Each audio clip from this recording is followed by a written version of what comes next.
Hello and welcome to AFL Riverina TV. I'm Lauren Markham. Round 3 of the Farrer League will kick off with an old grudge match when Marrar take on the Rock-Yarron Creek at Robertson Oval under lights on Friday night. Joining us in the studio are Brad Turner from the Bombers and Shane Buchanan from AFL Riverina. Thanks for coming in, guys. No worries. Now, Brad, Anzac Day match on the Friday night, a great tradition. Always a great tradition. Great to play for such a special occasion. And is there a different build-up for you and the guys heading into the match? Not really. Being after last year and winning that first game against them last year and holding that over their heads is always a good thing. And starting off the year with a win, obviously, always important. And you did get home late against the Pies last year, as you said.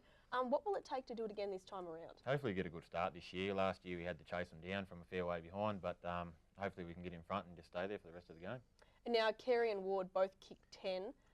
Is there any special plan to shut those guys down, or you just take it as it comes? I just take it as it comes. We've got our old veterans in there now, Daniel Birkinshaw and Clint Taylor. They'll probably take the roles on them two guys, but yeah, I think they can hold them to hopefully 5 or less.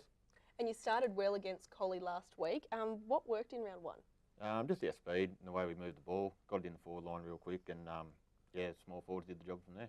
And Shane, your thoughts on the Bombers and Pies game? Yeah, well, I suppose we go back 12 months to this particular game, the Rock were 5 goals up, and we're travelling very nicely in that particular game. And then, to be honest, I left at half-time, I think, thinking, well, I think the Rock had this game. But to my surprise, yeah, the Bombers got over top of the Rock. So, I mean, they'll go in for a fair bit of confidence in regards to that. I mean, they've done it before. So, I think the key matchups are going to be up forward with Brad and the Malkington boys. And then you got Carey and also Ward. So, look, in looking for a winner in this one, I might go with the Rock to perhaps get over the Bombers in this one. Now, we'll take a look at the other fixtures in a second. But first, let's read them out. Marrar hosts the Rock, as we said, on Friday night. Collie Amberley welcome Borellan. That one's at the Collie Amberley Sports Ground. North Wagga take on East Wagga in the local derby. And Temora hosts the Northern Jets at Nixon Park. Now, Brad, Temora at home to the Jets. Big game for both of those guys. Yeah, big game for both of them. Temora started off well, got a good win. So Jets have got a win on the board as well. They got done by the Rock, I think it was last week, but I'm sure they can bounce back and make a real game of it.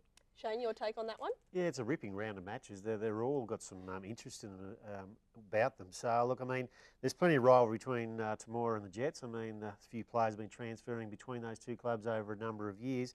Looking for a winner there, I might just go with Temora, and simply because it's at home. And speaking of another rivalry, as we said, East Wagga and the Saints. Do you reckon the Saints will give Hawks a bit of a run for their money? Yeah, I reckon they will. They've recruited smartly. They've got a few players out, I suppose, at the moment, North Wagga. So, look, once they get their full team in, I think they'll have a fair say in this competition. But I just think at the moment, East Wagga's form's probably been a little bit better at this early stage, and I'll go with the Hawks on that one. Brad? Yeah, well, I think the Hawks probably keep their winning going, and North Wagga, like I said, has got a few to come back in, but hopefully they might come back in this week from what I've read, so that'll boost their side. And now Collie at home to Borellan. You've had a taste of the Blues there. What do you make of them first up? Yeah, big, tall, solid team. If Borellan use their speed, they'll be able to get over them. It's a tough ground out there. It's real thick and takes it out of you a bit, so you've got to be able to run the game out. And Shane, Collie to get their first win? Yeah, I'm going to go with Collie. I mean, look, there's a fair bit of pressure on Collie, I suppose. They recruited extensively over the off-season. They've got their injury concerns with Dean Pound, and a few players have been unavailable. I suppose Drew Canna's been out as well, and Simon Mackey. So there's some pressure on Collie, and they've got to perform.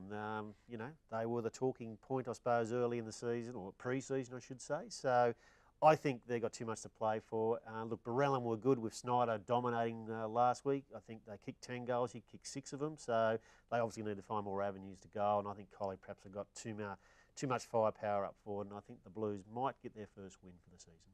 Well, it sounds like an exciting round. Thanks for coming in, guys. And Brad, best of luck on Friday and for the rest of the season. Cheers.